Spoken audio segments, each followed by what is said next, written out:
treat it like a date. And here's what I mean. We were doing weekly date night for a long time. You just had one. What'd you say? You just had one, right? Oh, I just had our overnight. That was our best ever, dude. It was off the chain. Yeah. But as far as weekly date night, so here's the deal. Here's what I recommend. Weekly date night and monthly overnight date. Mm-hmm. Now, if money is tight right now and you're like, we can't go stay at a hotel like once a month, like we don't have that extra budget or whatever, or even every week, you're like, we can't afford to eat out right now, whatever. Go in the backyard and eat by a candlelight in the backyard. Just a different setting than you eat dinner at every night, right?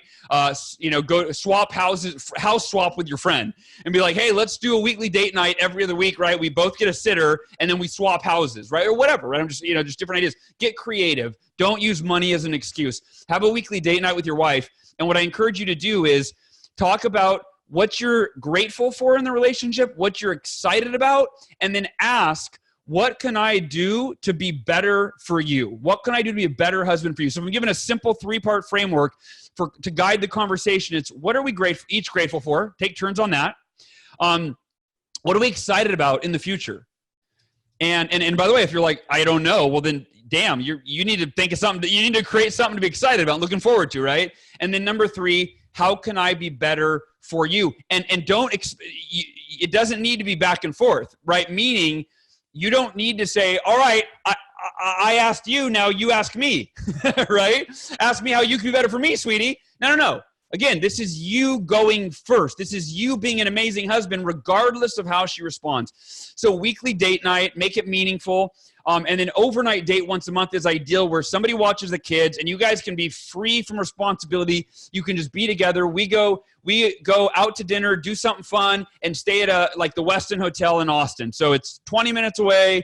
It's super simple. We have a sitter for the kids and we come home. And the next morning we do breakfast. We'll go paddleboarding. We'll do whatever, right? But so weekly date night and monthly date overnight. And the monthly overnight, by the way, we've only done that for a few months now, and it has been a game changer in us being really connected, right? And then as far as the kids go, hey, why the overnight? What's so different about that?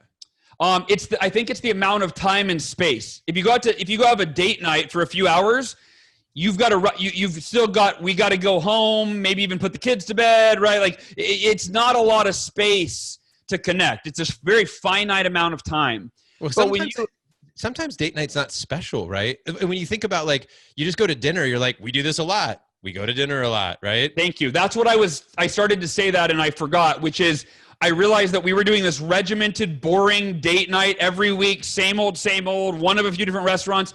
Treat it like a date. Get dressed up. That's something we just started doing a few months ago too, is going from just like me in my work clothes, grabbing the car keys, going to a restaurant, coming home. That was our date night. That's a shitty date, right? Imagine if you're dating a woman that you're courting, like that you're single, you're dating her, and she's like, wow, you've taken me on 3 dates, and they were all at the exact same restaurant, and then we just went back to your house and you tried to have sex with me. Like, I'd like to break up with you now, and I'm gonna go date my Prince Charming because you suck, buddy, right? Yeah. Like, that's how we date our wives. That sucks. Yeah. You need to treat it like a date. You both need to get dressed up. You should try a different restaurant every week. You should find ways to surprise her. You should get her flowers. You should call ahead and have do special stuff. Yeah. Surprise her. Make it fun. Dress up. Yeah, John, thank you for pointing that out. So yeah, I've done it the wrong way and the right way. And then as far as the kids go, hey, can I ask?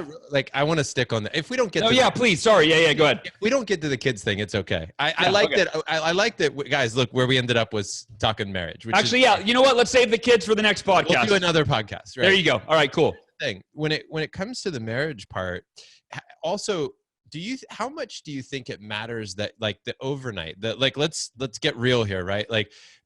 I feel that and I've shared this on the podcast, that Tatiana and our sex life improved dramatically when we got a lock for the inside of our bedroom door that cannot be picked.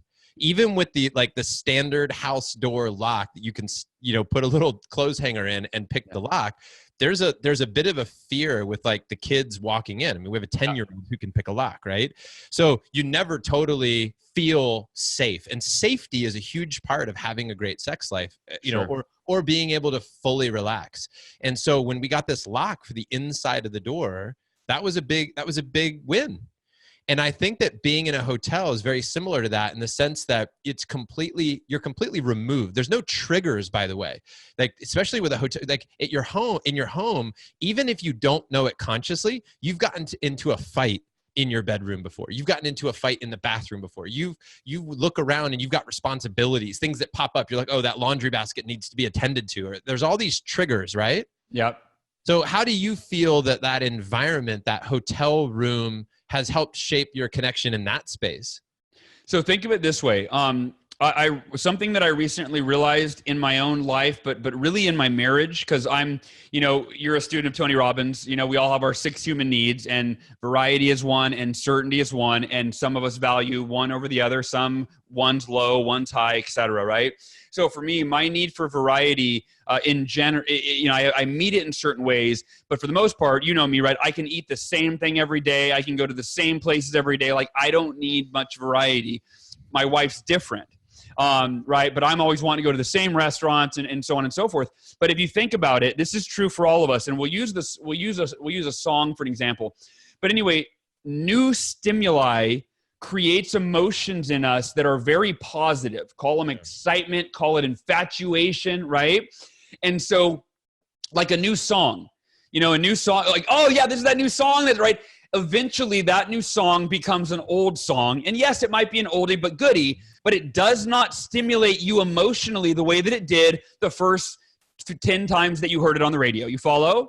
And in the same way, for us to keep our marriage exciting and meet our wife's need for variety, we have to use different stimuli, new restaurants, new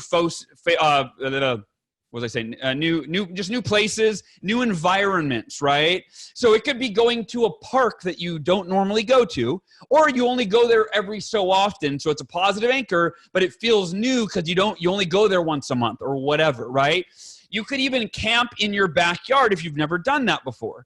And that is a new environment. You and your wife, it allows you to connect while you are leveraging the benefit of the positive emotions that the new stimuli create. So that is my scientific explanation of why it is important to change your environment up and create new stimuli with which to enjoy with your wife.